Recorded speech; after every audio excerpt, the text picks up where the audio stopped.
Ora, então, bom dia a todos, senhores cientistas, paracientistas, candidatos a cientistas, toda a gente. Espero que tenham descansado, dormido bem. Espero que aquele sumo de melancia e gengibre tenha tido efeito, que tenha sido útil. Pelo menos os professores que estão aqui no hotel conosco ontem estavam com uma energia absolutamente incrível. Portanto, isso vem mesmo a combinar com o nosso primeiro tema, que tem a ver não só com a inteligência em relação às questões da saúde, mas também com a inteligência artificial, que é provavelmente a próxima grande epidemia emocional das pessoas, não é, professor? Então, vamos ver como é que tudo isso se encaixa no desenvolvimento do sistema de saúde em África e porque a África faz parte do mundo, vamos estender um bocado as fronteiras e para isso eu vou convidar o Paulo Ney para moderar este painel, mestre em epidemiologia, bioestatística e investigação em saúde, especialista em epidemiologia da Universidade de Lisboa, mas está cá em Angola, portanto vai falar a partir daqui, vai controlar aqueles microfones, vai controlar o seu pessoal e nós temos neste painel uma entrada do professor Jailson Brito, que está no Michigan, faz-nos o favor de estar acordado a esta hora, são 4 da manhã, nós aqui em Angola dizemos que é a hora em que começamos a tomar as da porta para sair do evento, portanto ele vai estar a fazer o esforço de estar acordado para participar disso, o que agradecemos profundamente. Peço ao Paulo Ney para ir chamando os seus convidados, apresentando-os para sentarmos, todos bons amigos. A doutora Lina também que fez um grande esforço para estar aqui hoje, agradeço imenso e com certeza vamos ter aqui um dos pontos de excelência dos nossos encontros. Muito bom dia, desfrutem desse trabalho. O conhecimento é a base do desenvolvimento. Desfrutem. Muito bom dia a todos. Neste primeiro painel, é o painel sobre o papel da inteligência artificial e a investigação no desenvolvimento do sistema de saúde em África e no mundo.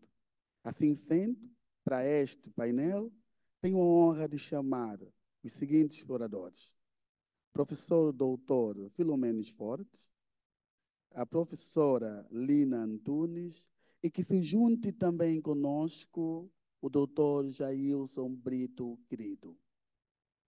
Passarei rapidamente a apresentar os oradores, por favor. Poderão sentar à minha esquerda e direita. Bem, já com os oradores em posição, eu queria também saudá-los. Professora, bom dia. Professora, bom dia. Para mim é uma honra estar cá com os professores nessa mesa e falar sobre inteligência artificial. Eu vou passar rapidamente a apresentá-los, de modo único, para ganharmos tempo. O professor que está à minha direita é o professor doutor Filomenes Fortes, é licenciado em Medicina pela Faculdade de Medicina de Santo Agostinho Neto, é especialista em saúde pública pelo Colégio de Pós-Graduação de Angola, mestre em saúde pública e doenças infecciosas pelo Instituto de Medicina Tropical, Bélgica, especialista em malária pela Universidade de Mato Grosso, Brasil, e é doutor em ciências biomédicas pelo Instituto de Higiene Tropical, onde é professor catedrático e diretor. É também presidente da Associação para o Desenvolvimento de Medicina Tropical. Professor, bem-vindo. Obrigado. A professora Lina Antunes, foi difícil achá-la e obrigado por estar cá. É uma honra. É licenciada em Medicina pela Faculdade de Medicina de Santo Agostinho Neto, especialista em cuidados intensivos, doutora em medicina tropical, na especialidade de patologia clínica de doenças tropicais, é professora associada na Faculdade de Medicina do Santo Agostinho Neto e atualmente é diretora-geral do Hospital Geral do Lubango. Professora, bem-vinda. Penso que está conosco também o doutor Jailson Querido. Doutor Jailson Querido é licenciado em Bioquímica e mestre em Bioquímica pela Universidade de Lisboa, isto é, Portugal. Concluiu o doutoramento em Biologia Celular e Molecular pela Universidade de Estamburgo, isso, França. Fez o seu pós-doutoramento junto ao laboratório do Dr. Vink, em Cambridge, Reino Unido, tendo estudado o mecanismo de iniciação de tradução do RNA mensageiro em seres humanos utilizando microscopia crioeletrônica de partícula única. É também professor assistente da Faculdade de Medicina da Universidade de Michigan, onde é investigador, isso no Life Science Institute. E, caros doutores, muito grato por este momento. Sem mais demora, nós teremos aproximadamente 45 minutos para toda a mesa. E eu chamo o professor doutor Filomeno Esforço para fazer a sua apresentação. Professor, tenho um prazer. Obrigado.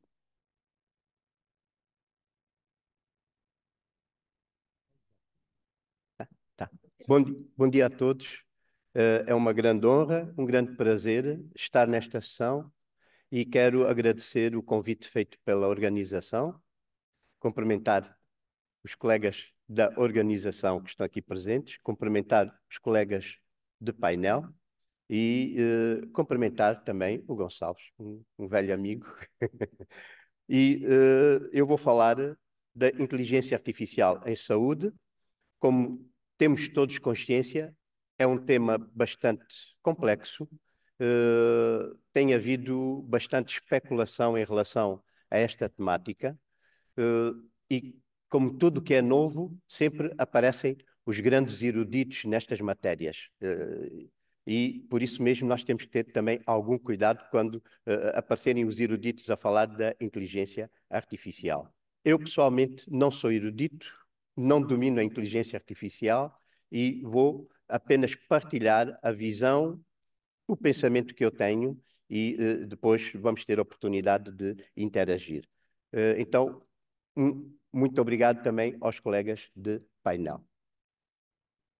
E na minha intervenção, como estávamos a dizer, há aqui uma grande expectativa e uma grande controvérsia quando falamos da inteligência universal. Eu vou falar em três matérias. Vou contextualizar, conceptualizar e problematizar. Quer dizer, eu vou tentar percorrer estas três áreas para percebermos mais ou menos de que é que estamos a falar. E vou utilizar como exemplo a neurologia. E acompanhem o meu raciocínio, o meu exercício. Há alterações na neurologia. Se me aparecer um doente numa consulta de neurologia, eu vou procurar saber qual é o estado mental do doente, como é que estão os nervos cranianos, os nervos motores, os nervos sensitivos, os reflexos, coordenação e equilíbrio, o caminhar, a marcha, a regulação de processos internos e o fluxo sanguíneo para o cérebro. Portanto, há toda uma série de elementos que eu, enquanto médico, sou obrigado a controlar se o doente me vier com alguma queixa de neurologia. O que é que eu faço? Eu vou ver, depois de avaliar isto, se ele tem lesões neurológicas. Se tem um tumor, se tem uma doença autoimune, se tem uma lesão cerebral, se tem uma doença metabólica, se tem uma inflamação, se tem uma infecção ou se tem uma doença degenerativa. Portanto, eu passei do quadro clínico do doente para aquilo que pode ser já a minha percepção diagnóstica. Vou passar para outra fase. Vou utilizar a neurotecnologia para tentar fazer o meu diagnóstico. E o que é que eu vou fazer com a neurotecnologia? Vou utilizar toda uma série de instrumentos que estão disponíveis para eu chegar ao meu diagnóstico. E temos aqui uma série de exames que normalmente nós utilizamos para o efeito, incluindo a punção lombar, que é tradicional, mas que continua a entrar na neurotecnologia. Então, Eu tive as queixas do doente, fiz a avaliação, entrei na neurotecnologia e cheguei ao meu diagnóstico. E no diagnóstico eu posso ter uma série de diagnósticos. Estes são os diagnósticos mais comuns que eu estou a apresentar aqui em termos de neurologia. E cheguei a uma situação de que depois de fazer toda esta trajetória, eu tenho um diagnóstico para o meu paciente. Portanto, tudo isto leva-me a este raciocínio. Eu fui ver as alterações, eu utilizei a neurotecnologia, há estratégias a serem implementadas e eu vou escolher a estratégia de diagnóstico. Peguei no meu doente e não quero saber da prevenção, não quero saber do tratamento, quero saber apenas do diagnóstico. O que é que eu faço? Eu vou buscar todos os elementos que vos estive a apresentar, desde as alterações até o quadro clínico, a neurotecnologia, etc., e vou criar um algoritmo. E pego nesse algoritmo, pego num computador,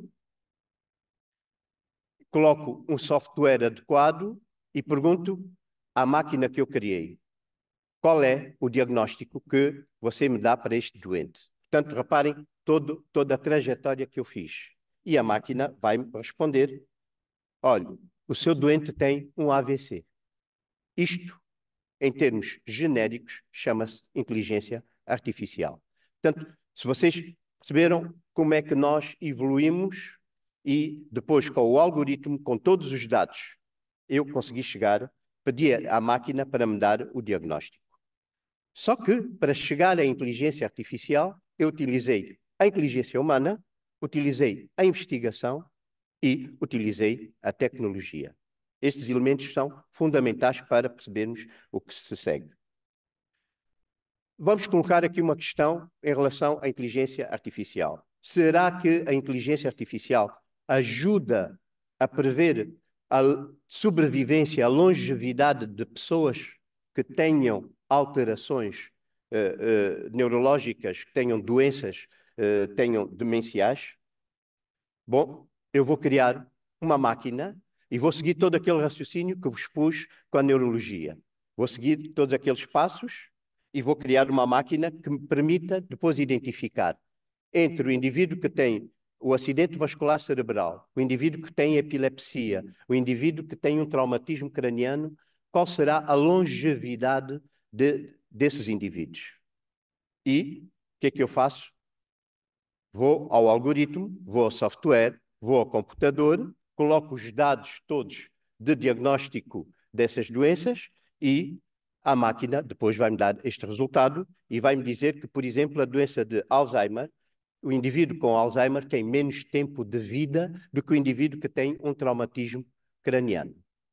Isto parece teoria, não é teoria, porque em fevereiro de 2024, há 2 meses atrás, esta máquina foi criada, está a funcionar e neste momento eu posso assegurar num doente em quem eu faço um diagnóstico de uma doença demencial e eu posso prever qual é a longevidade desse doente. Estamos a falar em inteligência artificial. Temos aqui, nos últimos 3 meses, mais uma novidade de inteligência artificial. Foi colocado o primeiro chip no cérebro de um indivíduo. Vocês têm aqui,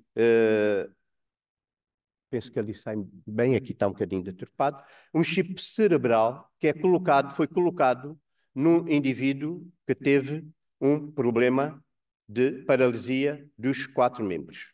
Portanto, ele não pode mexer e foi colocado o chip e esse chip permite que esse indivíduo, neste momento, consiga conectar-se com o computador e consiga conectar-se também com o telemóvel de forma telepática.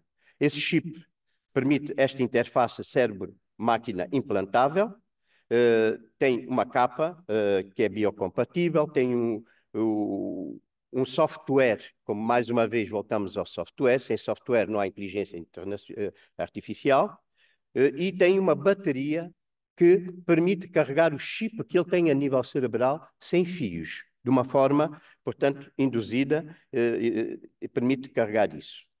Então, este chip permite que as pessoas controlem máquinas com o pensamento. Foi implementado agora no mês de janeiro e está a funcionar.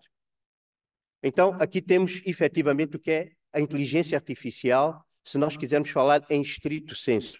Eu tenho um chip que capta as ondas cerebrais, ele está colocado dentro do meu cérebro, capta as ondas cerebrais, faz transmissão via Bluetooth através de uma aplicação que se chama Neuralink para estes aparelhos eletrónicos, que é o computador e é o telemóvel. E este indivíduo que tem uma tetraplégia, ele neste momento consegue comunicar-se com o seu telemóvel e com o seu computador. Isto é inteligência artificial. Então, o que é efetivamente a inteligência artificial? É um campo da ciência da computação que se concentra nesta concentração do desenvolvimento de máquinas, software e conseguem imitar o funcionamento da nossa inteligência. Esta é a definição da inteligência artificial. Portanto, nós estamos a criar máquinas que conseguem perceber, entender, reagir como se fossem seres humanos em relação a isto. Ontem tivemos a oportunidade de ouvir falar no ChatGPT. Neste momento é o mais utilizado a nível mundial. Toda a gente entra no computador, vai ao ChatGPT e pode interagir com o ChatGPT. Eu fui ao ChatGPT e fiz uma pergunta. Eu disse, olha, ó Chat, pode produzir uma foto de um médico a combater a malária, o parasita da malária? E em 1 minuto e meio o ChatGPT respondeu-me com esta imagem. Portanto, reparem o que é que ele me colocou aqui na imagem. Vocês têm o doente, têm o médico com a seringa, têm o vetor, têm o parasita lá em cima e, se repararem, ao lado vocês têm criadores de mosquitos, têm água. O ChatGPT, numa hora e meia, num minuto e meio, conseguiu passar-me esta informação. Portanto, é uma geração fotorrealística, intuitiva da inteligência artificial. O que é que este ChatGPT pode fazer? E ontem já foi dito, é preciso termos algum cuidado na utilização destes sistemas, mas permite uma conversação interativa, permite tradução de idiomas em tempo real, quer dizer que eu posso estar a falar em português e ele pode-me responder em inglês e temos uma tradução em simultâneo. Permite escrever artigos, e aqui eu alerto os nossos jovens para terem cuidado. Há cerca de uma semana foram chumbados 100 artigos científicos na Inglaterra que tinham utilizado um destes sistemas para escrever o seu artigo científico. E é uma ferramenta de aprendizagem interativo. Então, os nossos alunos, nós próprios, podemos interagir e aprender com este sistema. Vantagens da inteligência artificial na saúde. Temos, sim senhora, permite um diagnóstico de doenças mais rápido e mais assertivo, permite um desenvolvimento melhor de políticas de saúde, permite-nos monitorizar ao longe e prevenir doenças e prevenir surtos epidémicos, uma gestão de dados e maior eficiência hospitalar, tratamentos farmacológicos, atualmente já há alguns a serem desenvolvidos. Do ponto de vista de genética, é o maior avanço que nós fizemos. Eu, quando há 20 anos atrás fiz a primeira extração de DNA no sangue de um doente, foi incrível o trabalho que deu para fazer a extração do DNA. Tive que passar por várias fases e depois, quando cheguei ao DNA do doente, era preciso fazer uma coisa que se chama genotipagem. Para fazer a genotipagem foi outra trabalheira, foi outro tempo que precisamos. Hoje eu coloco o sangue numa máquina e a máquina faz todo este trabalho que eu, enquanto ser humano, tinha que estar a utilizar, a fazer em várias máquinas. A questão das próteses é outra grande evolução e a prótese hoje permite não só que eu me movimente, eu coloco uma prótese na perna e a prótese permite-me a estabilidade anatómica, mas também ela por si só pode comandar o sistema neurológico. Na gravidez, hoje nós temos a possibilidade de fazer diagnósticos mais precoces de situações que possam surgir com o feto e podemos, sem estarmos a ser muito invasivos na grávida. A análise médica e de imagens, sabemos muito bem hoje como é que funcionam as angiotomografias, os angiotaques. Nós conseguimos hoje avaliar o nosso doente sem invadirmos o doente. Nós conseguimos ver os vasos sanguíneos por dentro e por fora. E os ensaios clínicos, a investigação hoje está muito mais facilitada. Então, a inteligência artificial permite processar e analisar dados médicos para melhorar a gestão da saúde, sem dúvida. Melhora a qualidade de vida de pessoas dependentes e idosas, facilita e oferece um diagnóstico preciso e rápido, com pequena margem de erro, simplifica os tempos de pesquisa para o desenvolvimento não só de medicamentos, mas também de vacinas. Covid foi a grande experiência.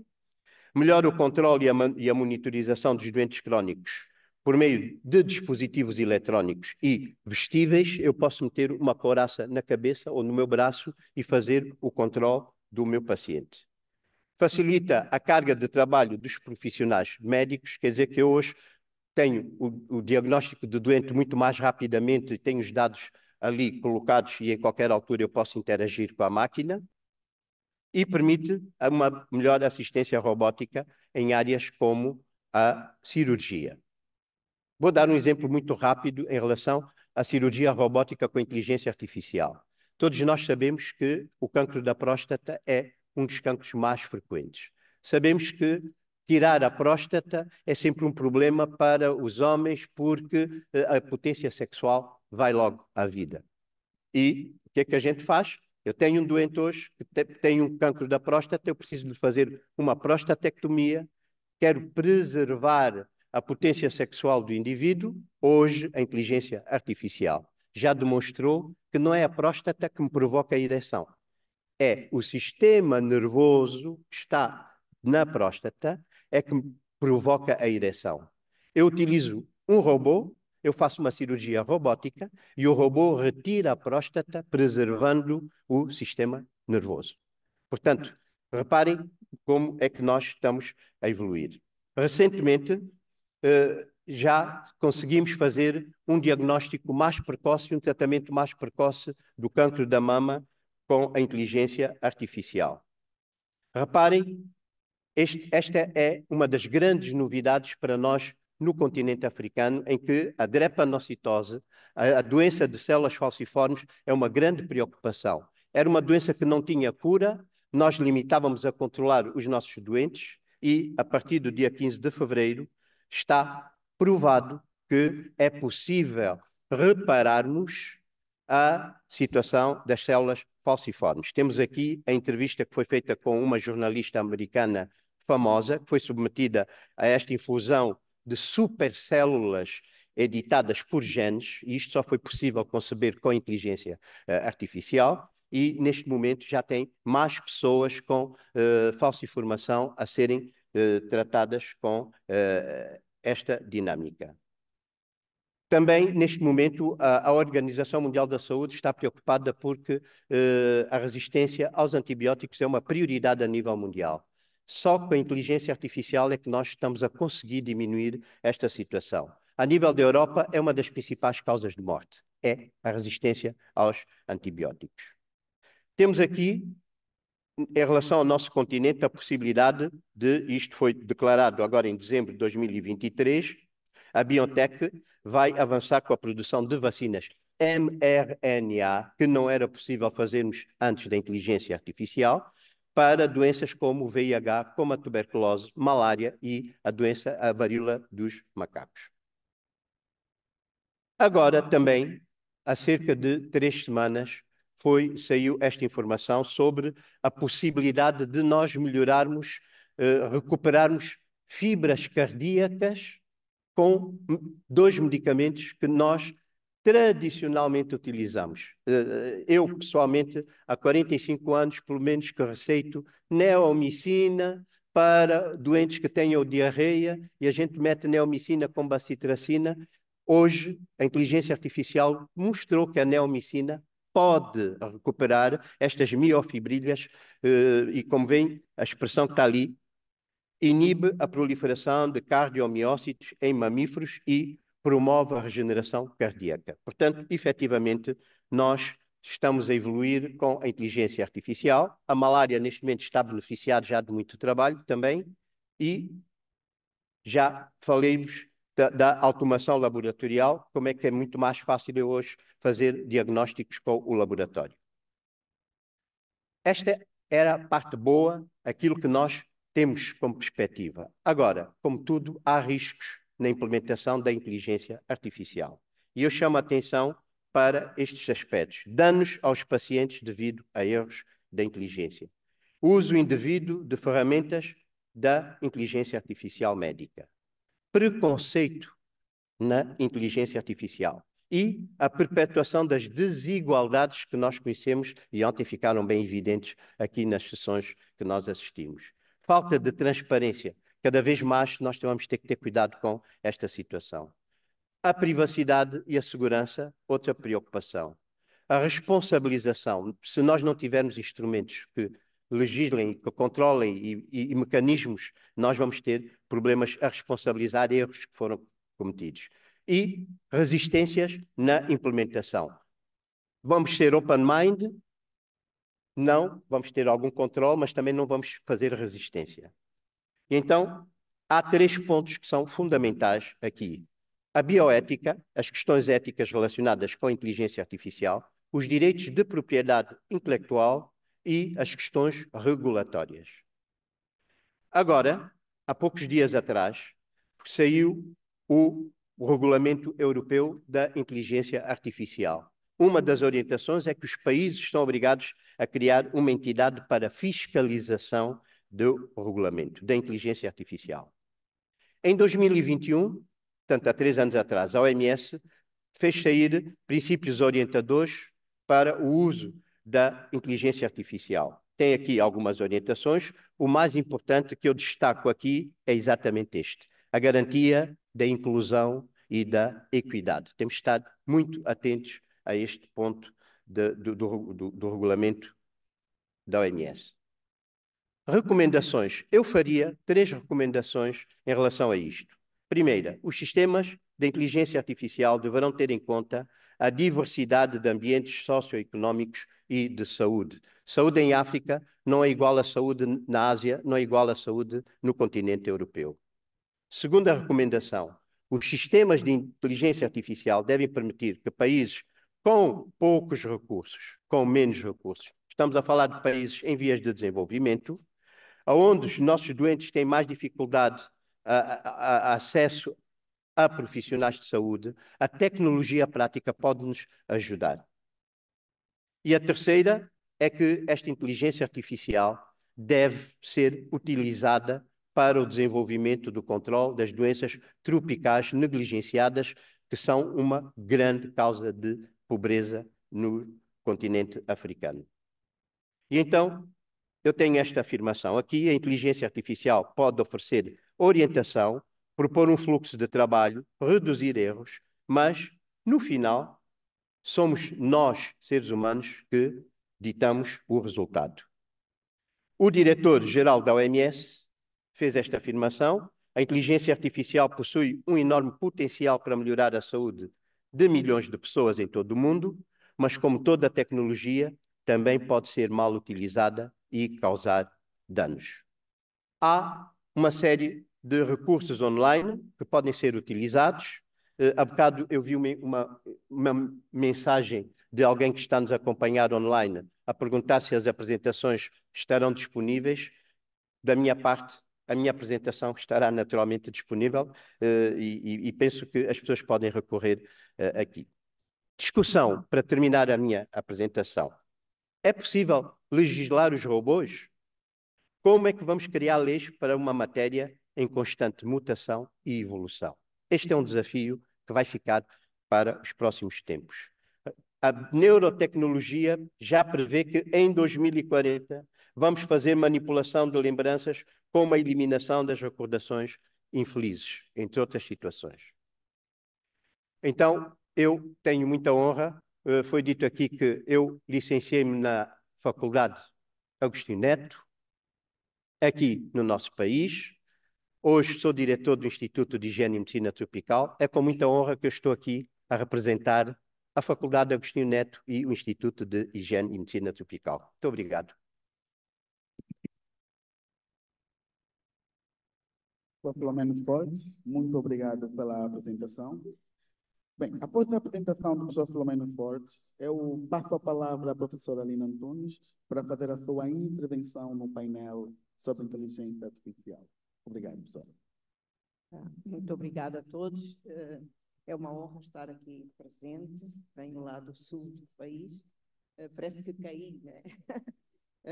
Na verdade, nenhum de nós é um expert em inteligência artificial, portanto, nenhum de nós poderá aqui apresentar muitas questões que sejam o ponto da ciência nesta maneira, mas eu trago, depois da apresentação brilhante do professor Filomeno Fortes, eu trago algumas questões que são práticas.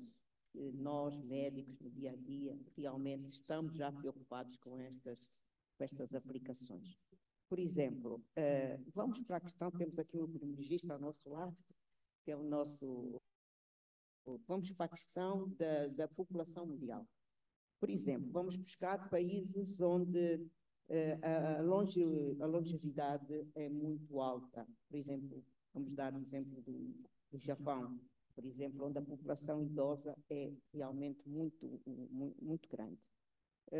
Em 2020, quase 29% da população do Japão tinha menos de 65 anos de idade. Portanto, a população é realmente idosa. A esperança de vida para, por exemplo, as mulheres é de 82 anos neste momento, para os homens 82 anos e para as mulheres 89. Já em 2010, o Japão estava preocupado com a questão de como tratar a população idosa, cuidadores da população idosa. Por outro lado, eles têm uma política de imigração muito restrita. Portanto, eles estavam já a analisar a questão de que não tinham cuidadores para as pessoas idosas. E a solução foi realmente procurar na inteligência artificial, ainda na sua primeira fase, robôs cuidadores, né? Imaginem o que é ter em casa duas pessoas idosas que não conseguem ter a sua vida autossuficiente e ter um robô, vamos lá, entre aspas, humanizado, que seja capaz de cuidar deles. Foi esta, portanto, a visão do Japão.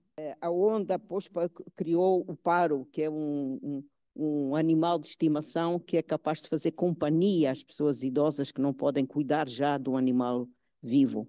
Todas essas questões, né, supõem de que será que a inteligência artificial poderá ocupar outro espaço também, que é o espaço da comunicação, o espaço da humanização, o espaço do diálogo, o espaço da companhia. Ficamos só por aqui? É uma questão que eu ponho como portanto, para pensar, para a gente discutir, quando é que a gente chegará a esse ponto, mas a verdade é que isso não deixa de ser uma grande visão de um país. E atrás do Japão, né, foi agora a China, que produz uma data de robôs, os preços neste momento baixaram, são competitivos, pode-se comprar um robô para ter em casa, para ser um cuidador, mas tem sempre as suas grandes limitações em relação a esta parte humana dos seres vivos. Em África existe também uma rede robótica, que é a Afron, que já avançou para pequenos robôs capazes de substituir determinadas tarefas humanas, e isso é muito, muito importante. O professor Filomeno Fortes já falou naquela componente dos membros robóticos, que ajudam as pessoas a poderem mobilizar-se melhor, as pessoas com deficiências motoras, com debilidades musculares. Isso é extremamente importante, né? Já temos, por exemplo, pessoas amputadas a poder competir, a fazer competições internacionais com membros robóticos, né? E para não falar no Da Vinci e de outros equipamentos artificiais que estão dentro dos blocos operatórios e que hoje milhões de pessoas são operadas por estes equipamentos robóticos com bastante êxito. muito melhor êxito, às vezes, do que uma mão humana.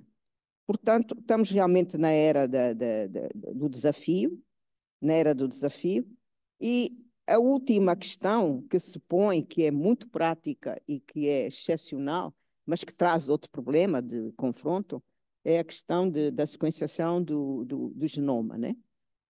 Chegamos, o professor Filomeno Fortes falou, por exemplo, em termos de medicamentos dirigidos para os marcadores moleculares, por exemplo, dos alguns tipos de cancro de mama, ok? Isso também já se põe em relação às leucemias, a outras doenças linfoblásticas, as doenças desbializantes do sistema nervoso central.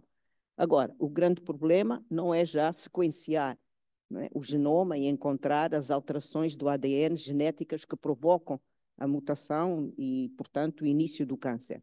O grande problema neste momento está a parte farmacológica, onde estão os tratamentos que possam estar dirigidos para estes marcadores moleculares que nós já conseguimos encontrar e identificar em centenas, ou se calhar milhares, não faço ideia, né? Onde é que estão?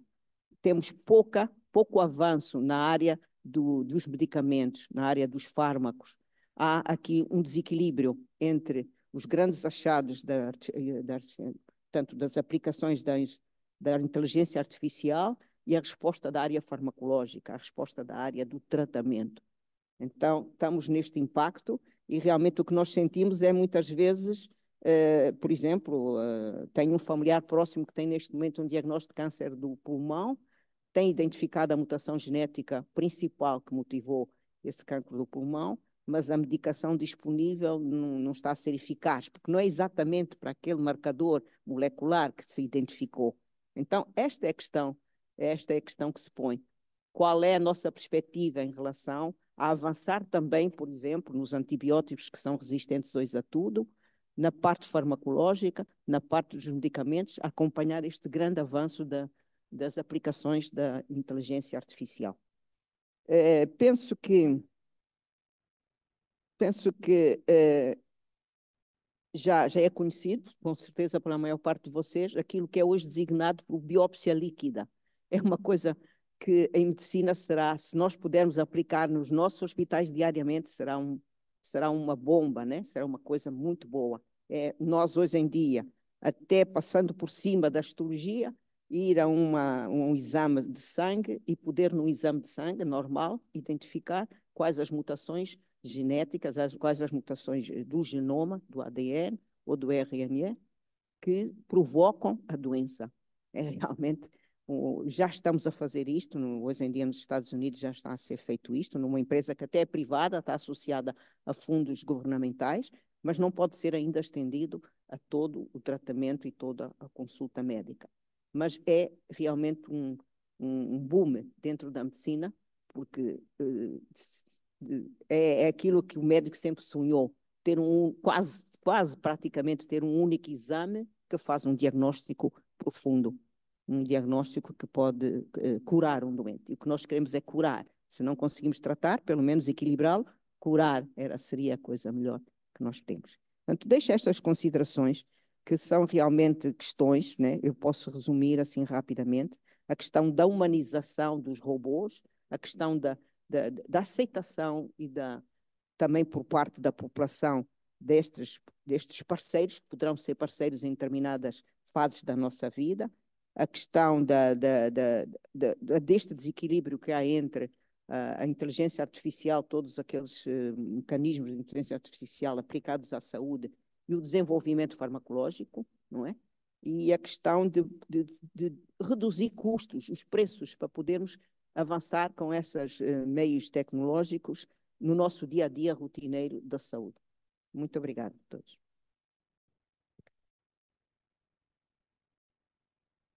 Doutora Lina Antunes, muito obrigado pela pertinente intervenção neste painel, que é a inteligência artificial. Para a nossa última intervenção, eu chamo, através do Zoom, vai se juntar conosco o doutor Jailson Brito Querido e fará a sua apresentação online, nesse caso.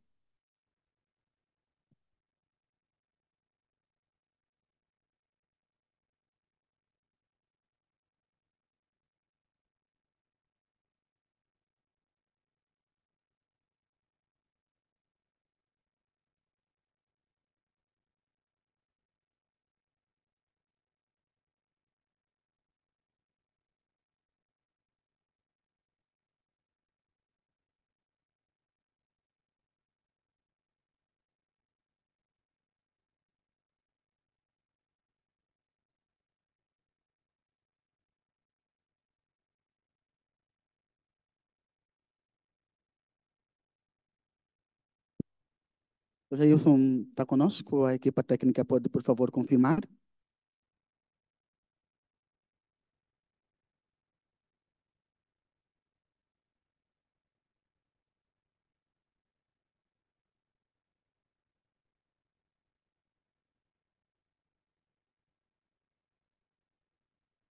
O doutor está ao menos no Zoom, alguma dificuldade ou não está conosco? Eu creio que não está conosco. Perfeito. Bem, doutor Jailson não estando conosco, eu penso que neste momento vamos abrir, não sei se as pessoas concordam, não é? Abrimos agora para o painel para o momento de perguntas e respostas, onde eu penso que 5 a 6 intervenções para os professores, 5 a 6. Os colegas poderão fazer as suas questões e os professores, de forma sequencial, então iremos responder e debater, não é? Por favor, peço ao protocolo que nos apoie, né, nessa questão. E obrigado.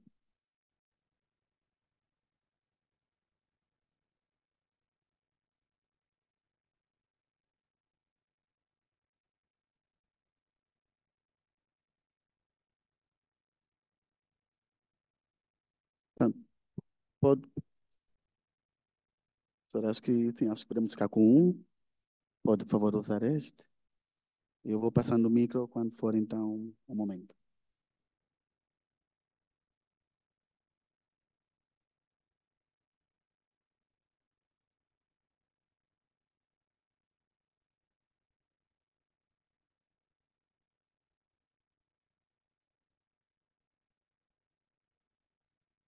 As questões serão feitas de uma única vez, as 5 ou 6 intervenções, depois os oradores irão respondê-las também de uma única vez. Obrigado.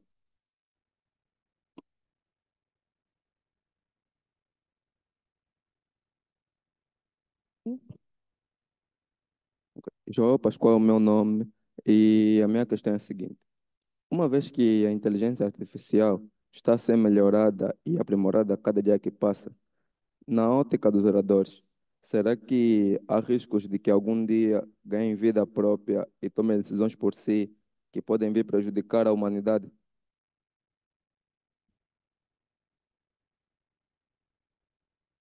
Segunda intervenção.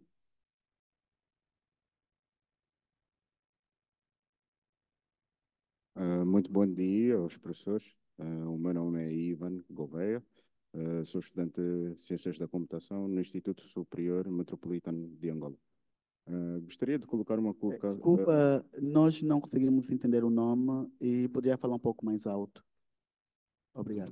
Pois, o meu nome é Ivan Gouveia, sou estudante de Ciências da Computação no Instituto Superior Metropolitano de Angola e queria colocar uma questão referente à inteligência artificial, visto que, como o anterior jovem perguntou, a inteligência artificial tem sido aprimorada cada dia, até que ponto isso vai impactar a profissão de médico?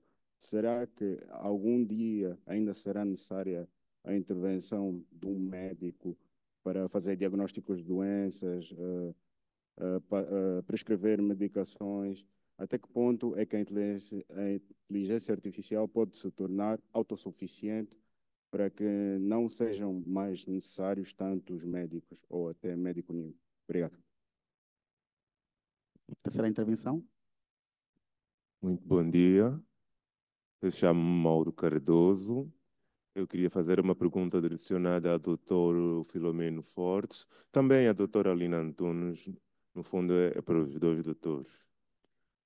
Sabendo que a inteligência artificial consegue saber o diagnóstico de marcadores específicos para doenças cancerígenas, qual seria a aplicação para doenças crônicas, como, por exemplo, a diabetes mellitus? Muito obrigado. Quarta intervenção. Bom dia, chamo-me Garcia Almeida Mundundi, estudante do INSTIC, faço curso de telecomunicações. Ok.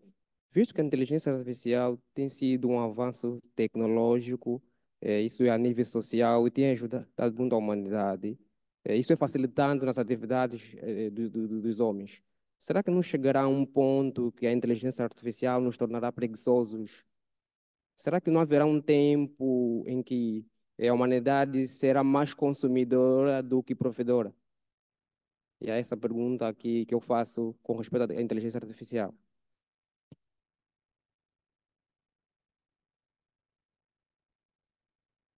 Muito obrigado. Agora a quinta intervenção, que é a penúltima, por favor.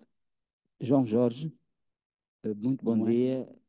A intervenção do Dr. Filomeno quase encontrei pela metade. Peço desculpa por não chegar cedo e não ouvir toda ela. Eu tenho duas questões para os dois oradores.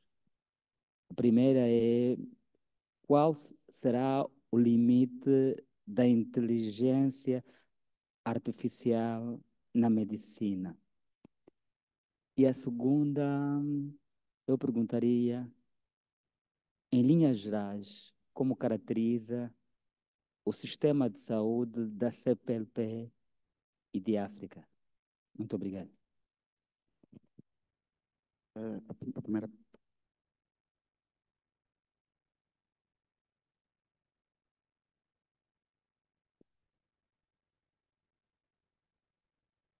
A oportunidade para eu perguntar, porque eram só 5 perguntas, né? Deram mais uma.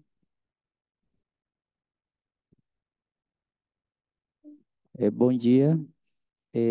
Eu sou professor de História no Brasil, mas eu estou estudando neurociência para entender as decisões históricas, né? E aí eu percebo que lá no Brasil tem um grande cientista chamado Miguel Nicolelli, que disse que foi um dos primeiros, né, a entender a questão dessa de interface máquina-ser humano. Eu queria saber se na CPLP tem algum tipo de articulação ou de diálogo mais intenso que estude uma cooperação entre os países da CPLP para um aprimoramento da inteligência artificial utilizada na medicina. Tendo agora terminado o momento de intervenção, e como as perguntas, na sua maioria, foram colocadas para os dois oradores, eu deixo livre e aberto.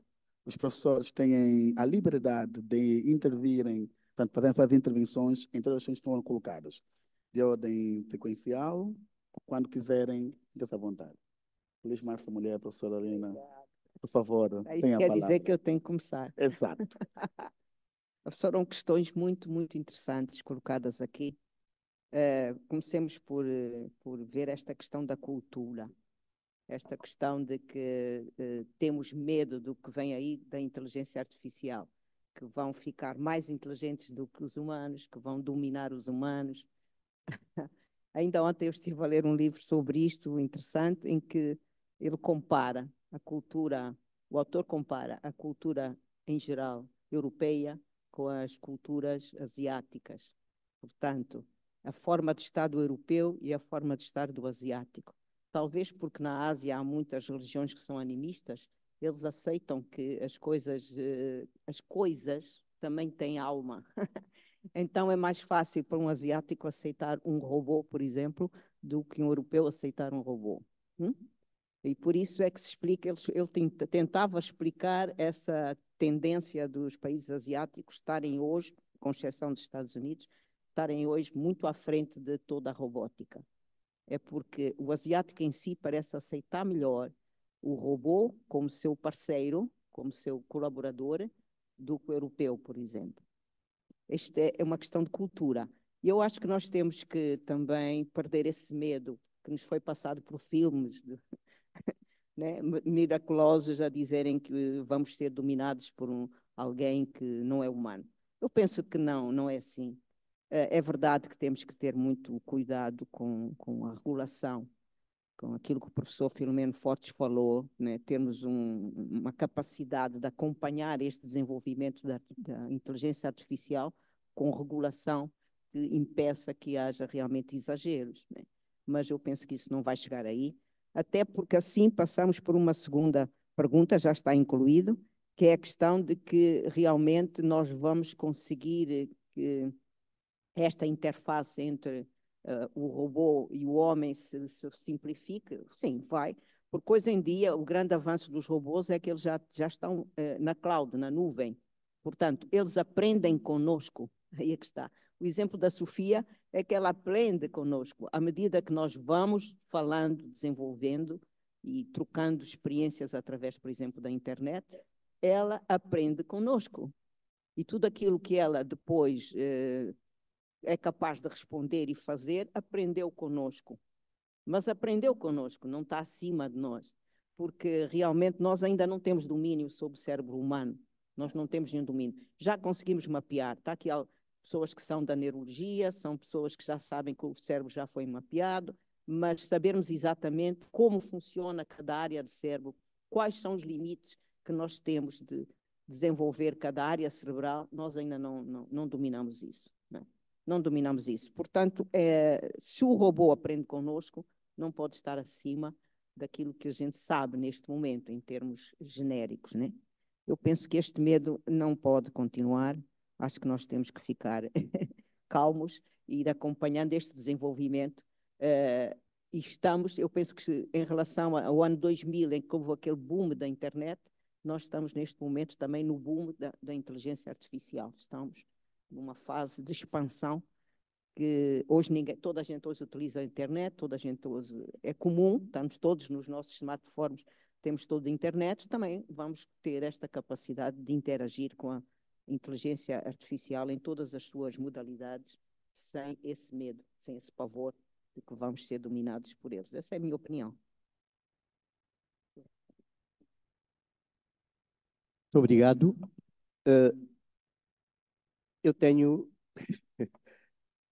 Eu vou reforçar aquilo que a professora Lina acabou de dizer em relação à questão de ganhar a vida própria. Estão recordados que eu introduzi a inteligência artificial com 3 componentes. A componente do algoritmo, do software e do computador. É evidente que se eu manusear mal o software, se eu manusear mal o software e o algoritmo, eu posso, a determinada altura, ter um computador, um robô, que vai fazer explodir uma bomba atômica. Não tínhamos dúvida nenhuma em relação a isso. Esta é uma das grandes preocupações a nível internacional.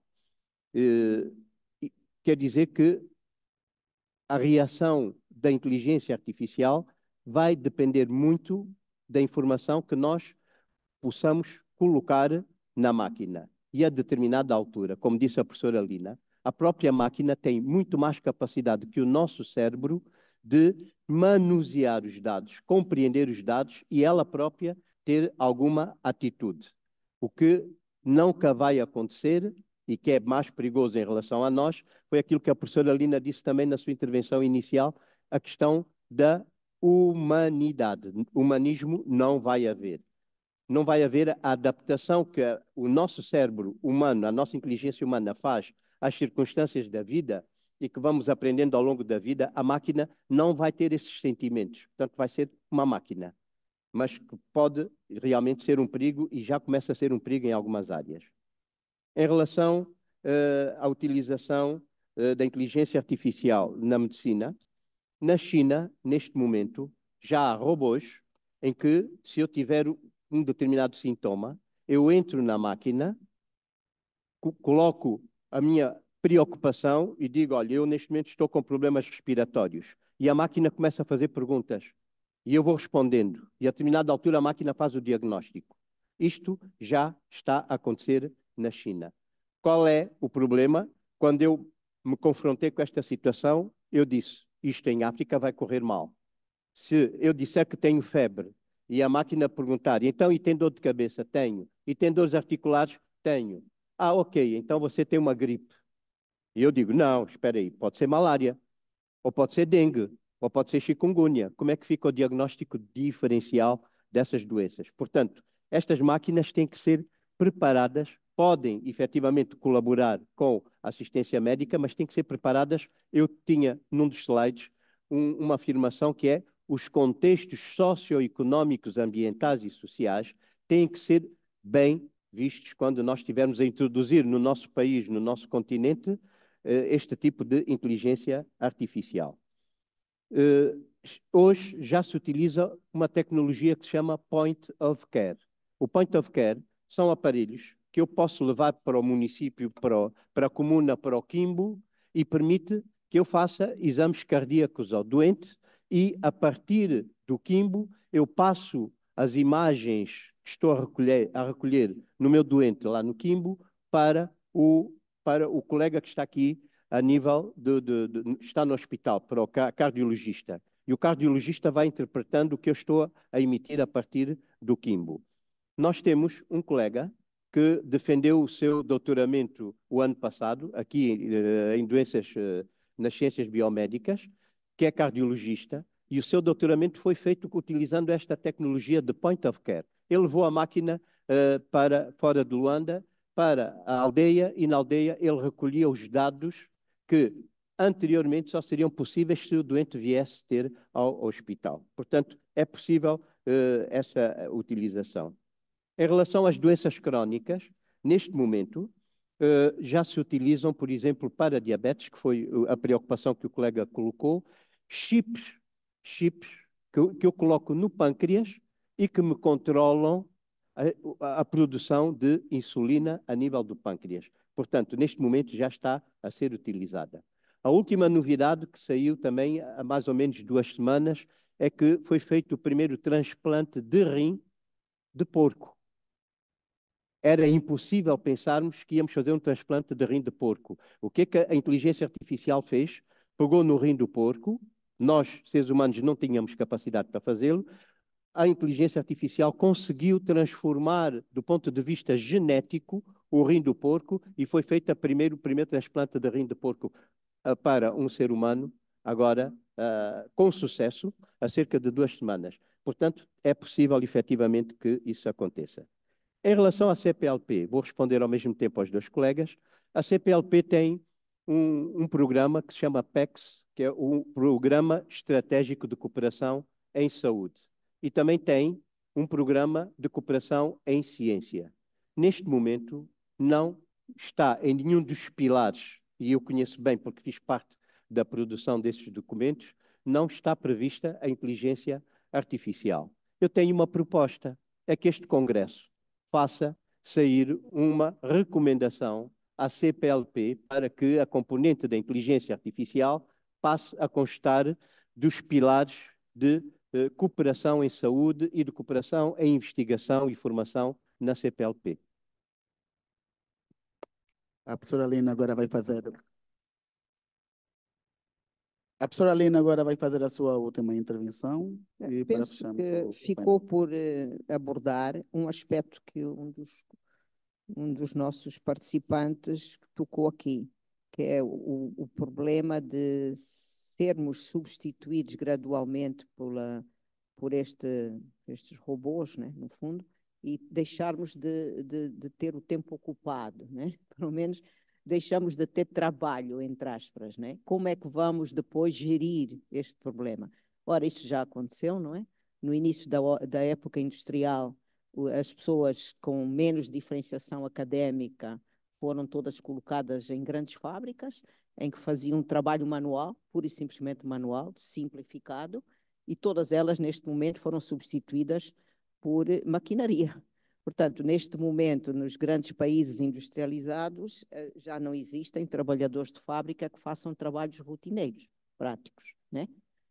As grandes empresas descobriram que era também mais barato passar a ter estas fábricas em países subdesenvolvidos, onde a mão de obra era mais barata, e, portanto, as pessoas dos países subdesenvolvidos como nós passaram, nós não, porque ainda não temos uma grande industrialização, mas a Índia, por exemplo, o Bangladesh, a Tailândia, passaram a ter grandes fábricas onde os trabalhadores que antes eram dos países desenvolvidos, com pouca diferenciação escolar, fazem trabalhos repetitivos de fábrica.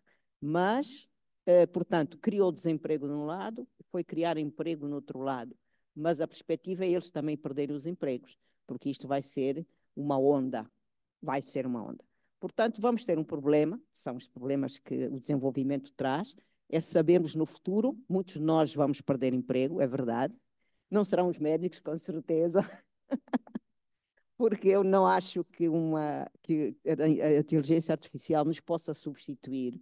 Durante uma consulta médica há muita coisa, aí está, de humanização, de ligação com o doente, de saber tirar do doente questões e perguntas que são importantes que ele próprio não valoriza e que às vezes não é um interrogatório que está estruturado numa máquina que vai permitir que se chegue a um diagnóstico. Às vezes são pormenores que um bom médico sabe chegar lá com uma conversa, com uma aproximação com o doente, com um olho clínico, a gente diz olho clínico, mas muita gente depois poderá perder o seu emprego, não é? E nós estamos a assistir que muita gente já nem vai ao escritório, trabalha de casa, né?